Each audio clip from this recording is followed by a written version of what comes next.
re-invited me because we saw each other at the resource day in Bromley Heath. They were doing some good work out there, and I had an opportunity to speak with Percy at that time, and said I would love to swing by when I get a chance. And so today's that opportunity. And you know, as Victor said, I want to thank you all for being here. What you're doing right now is very representative of your community and of the people that you are, to be engaged and to want to learn. And I think that doesn't stop. You should always want to learn and grow. And that's kind of what I've been doing for a long time now. So I started out, I live in Mission Hill, and I started out the son of public school teachers.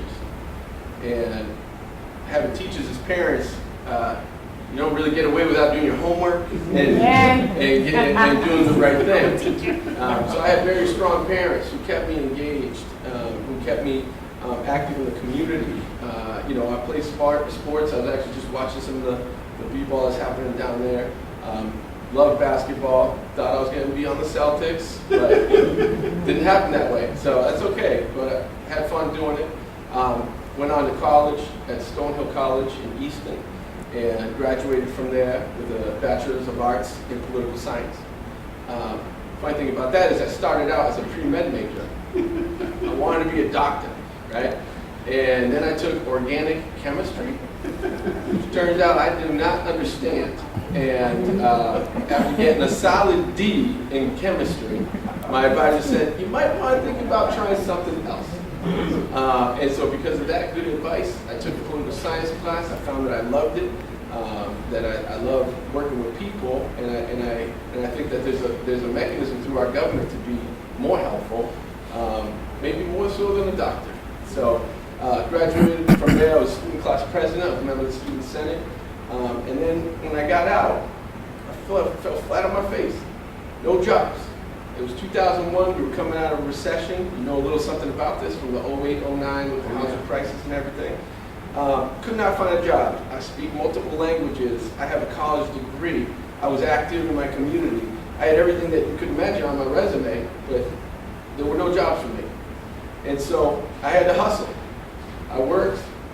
Speaking of public school teachers, that's my dad right here. All right.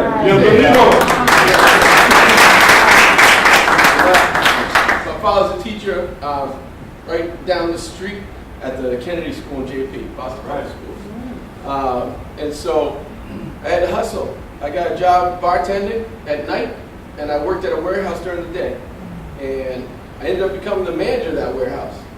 But that's not what I really wanted to do, you know? And I was doing okay, making money, but there was a greater calling.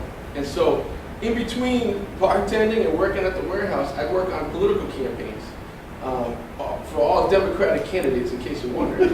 And so became very active in that world. And there wasn't much time, but whatever time I did have, I gave it my all. And this is volunteer. This is not making money. This is just trying to get out there and do the right thing. And eventually, through that work, I landed a job at the State House, where I worked my first job, and some of you can appreciate this, I was making $23,000. $23,000 full-time, okay? So guess what? I kept bartending. And that's what paid my rent, was my bartending. The money I was making there was enough just to eat and you know, go out on the weekends every now and again, right? But my first job in there was answering the phone. I mean, I answered the phone, and people who came in, I'd greet them and then have them sit down and wait for the senator that I was working for. So I had to eat my humble pie. Again, college degree, all the things that you would imagine. I'm answering the phone and I'm greeting people. But all I had said at the interview was, give me a chance. Let me get my foot in the door, right? And after a year of doing that and bartending at the same time, I got a job in the same office as a legislative aide. And through that work, I was able to craft legislation. I was able to pass legislation, study the budget, figure out where the money's going, right? All of these great skills that I learned on the job, right? So I ended up doing that for 4 years, and then realized that really wasn't my calling either, you know. And I was pretty good at it. I think I'm a pretty good writer, but I wanted to be more connected to the community. I think that's where it's at. And so through a chance encounter with Representative Jeff Sanchez, who represents this area here, he actually hooked me up with an interview with Mayor Menino. And I was like, cool, you know, and sat down with the mayor, we had a great conversation. And at the end of the conversation, he said, well, kid, what do you want to do? I said, Mayor, I just want to help people. He said, all right, we got a spot for you. So I started out there as a communications aide, where I wrote on behalf of the mayor, in the mayor's voice. I would actually write back to people and say, hey, thanks for your letter, thanks for your email, here's the deal about that, and then break it down. And he was very happy with my work, because before, people would just answer back saying, thanks for your letter, or thanks for your reply, the mayor's office wants to blah, blah, blah, blah, blah, right? And people didn't feel connected. So, and he heard about it, because people say, I got your form letter, you know, it didn't tell me anything, right? So he wanted informed responses, and that's what I provided. And so, because he was having my work, there was an opportunity to work on the Obama campaign. Wow. And so I had been working, like I said, in elections, and I continued that work. And so when that opened up, they asked the mayor, who would you like to come over and work for us? And he said me. And so I became the regional field organizer for the Obama campaign in Massachusetts. My region was everything from Boston to Provincetown. Wow. Okay, so I put some miles on my car. I did some regular trips to New Bedford, to Brockton. Brockton was a big area for us, down to the Cape and back. And so because of that experience, when I came back, the mayor gave me the job of running the federal census in 2010 for the city of Boston. And that was a unique experience, because Boston historically had not responded well to the census, right? You get a piece of paper in the mail, how many pieces of paper do you get in the mail? And you just, recycle, or hopefully recycle, right? Or in the trash, right? And this is a piece of government paper that says, answer these 10 questions, please, so that we can, provide you with the correct amount of funding, but too often those things go in the trash. And so we said, how are we going to get people to respond? And we went out and we tried to think, it's not going to be TV commercials, it's not going to be billboards, people don't care about those things. How are we going to get people to understand that this is really important? And so instead of doing commercials and all that, we went to barbershops and hair salons and laundromats, bodegas, and we talked to those folks and said, hey, guess what? Your community needs to fill this out. It pays for a lot of important stuff. That's how we get that money from school breakfast. That's how we get the money for after school care, right? All these great things. And if we're not counting each other, then we're not going to get the money for each other, right? And because of that effort, we ended up with the highest population count in over 30 years. Wow.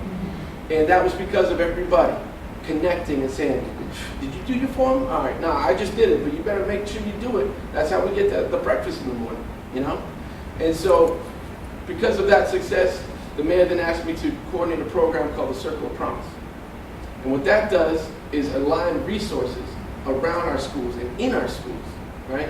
And this is a conversation I had with Percy some time ago in the office of Marie St. Fleur, who was my boss in the mayor's office. And so what we're trying to do is take all the turnaround schools, the ones that are underperforming the most, and then say, okay, what's around that school, right? How can we connect this program with the school, right? And so the Orchard Gardens, any Orchard Gardens alums here? No? All right, so you know the Orchard Gardens, right? Right off Melnia. Mm-hmm. So that's a turnaround school that has a very successful story. But 2 years ago, I got a call from the principal, and he said, I need 60 winter coats. I got kids here who are not prepared to learn because they're showing up in sweatshirts, and they're still knocking the cold off by the second hour of school. So they're not focused in that first hour or two. So I said, all right, let me see what I can do. We talked about it, we had a meeting, and then we said, well, what about that Goodwill, right? You know the Goodwill right next to Orchard Gardens? And it was well, let's ask, right? Guy went over and said, hey, we got this school over here, we need 60 winter coats, can you help us out? Guy said, absolutely. Just tell me what sizes you need, and that's what collaboration is about, because guess what? Now they're going to talk, and we're not going to be the middleman anymore. They're going to have that relationship, and we try to replicate that all around the schools in the Circle of Promise. So from that work, we then fast forward and the mayor decides not to run. A bunch of city councils are now trying to become mayor. And I looked at the field and said, you know what? I've got the experience, I've got the know-how, I've been working in this city, and I've been working citywide with the census and a number of things. And the fact that I'm the only Latino in the race for at-large councilor. There are 19 people running, I'm the only Latino. And I feel strongly we need to have diversity on our city council. We need to represent different voices. And so, added it all up, talked to the mayor, and he said, you know what? Don't look yourself in the mirror 2 years from now and say, what if, coulda, woulda, coulda, shoulda. And I went right downstairs and I pulled the papers. And for the last 3 months, I've been hanging out with my dad and bustling around to several events and trying to meet folks just like you. And that's how I met Ted and Ken, just being out there talking to folks, you know? And I think that that's how I'm going to win this campaign, is by going out and talking to folks, and letting them know about my experience, letting them know that I care. I truly care about every one of our communities, every one of our cultures, every one of our neighborhoods. And I think if I get that message out, and if you help me with that message, we're going to win this thing. And then I'll be able to be your advocate on the city council. Great. So I appreciate your time. I wish I could stick around to listen about entrepreneurship, because I think that is vitally important to our city. But I hope maybe I touched a little bit on leadership on the back half of your presentation. So I've got some business cards. I want to hand them out. And you guys keep up the good work you're doing, Ted and Kenny. And I appreciate you all coming out. And thank you very much. Thank you, man.